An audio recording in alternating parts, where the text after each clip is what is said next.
At one point, when you guys were cast, did you notice people around you, like fans, were starting to look at you funny? Like, have you had that moment where you're in public and people are kind of like, oh my God, this person's in Star Trek? That kind of, have you seen that yet? Or? Yeah, well, my thing was because I was always recognized for a film that I did called Center Stage, so it's a really good film for especially young girls that are dancers and stuff.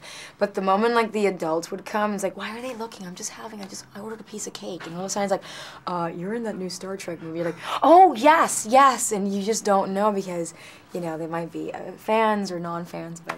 Or stalker. I'm joking. Oops. You said that. But Karl, I mean, you had this experience with Lord of the Rings too. So like, is yeah. this kind of like this elevated insanity that's kind of around you, or do? You know, I can speak to this. That about 2 days after I found out that I'd got the role of Bones, I was sitting at a set of lights in Santa Monica, and I swear this guy crossed the road in a full-on Star Trek costume.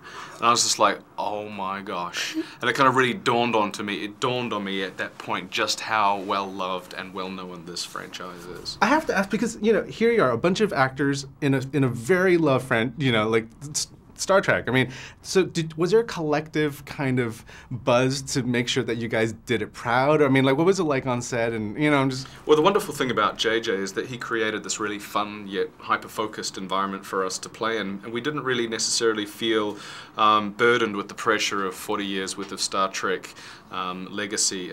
You know, we just concentrated on having a good time, and it was the most fun set I've ever worked on. Well, JJ and Bob Orsi and Alex Kurtzman, they basically did all the hard work for us. They captured all the essential things that these characters need to possess that make Star Trek what it is. And so that by the time we got there, he gave us the choice. Either you can watch the series or you don't have to.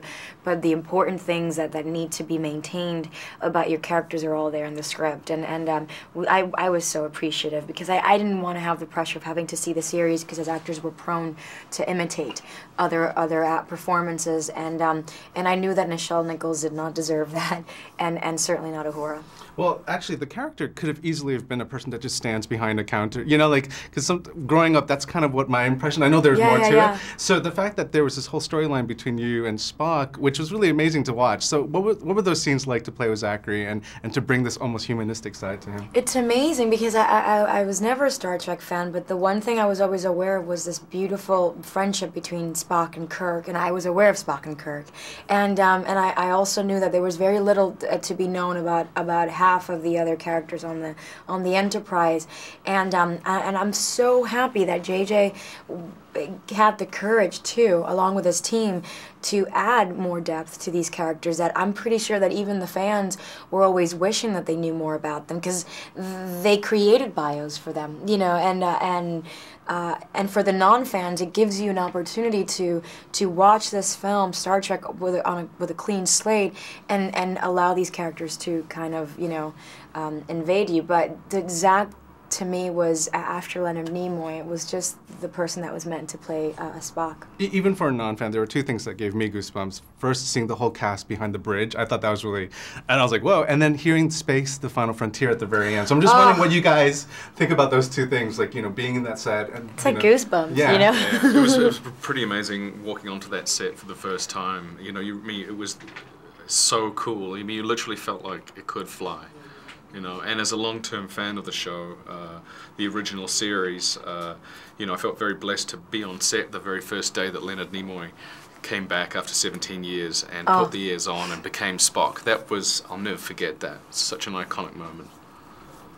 Okay. It was just it was great and exciting and just JJ and along with the cinematographer Dan Mendel, they did such an exquisite job, like capturing there's an essence, like it's like when you're in space and stuff, and the action sequences are so marvelous that I'm actually gonna go next after May 8th when it opens, and I'm gonna go see it in the IMAX theater because I want to get like the full. That's a great idea. The full sort of spectrum of it and be taken for a ride. Because even us that we shot the movie, there's this separation. I'm such a cinema like aficionado. I love movies so much that I kind of forget that I was in it.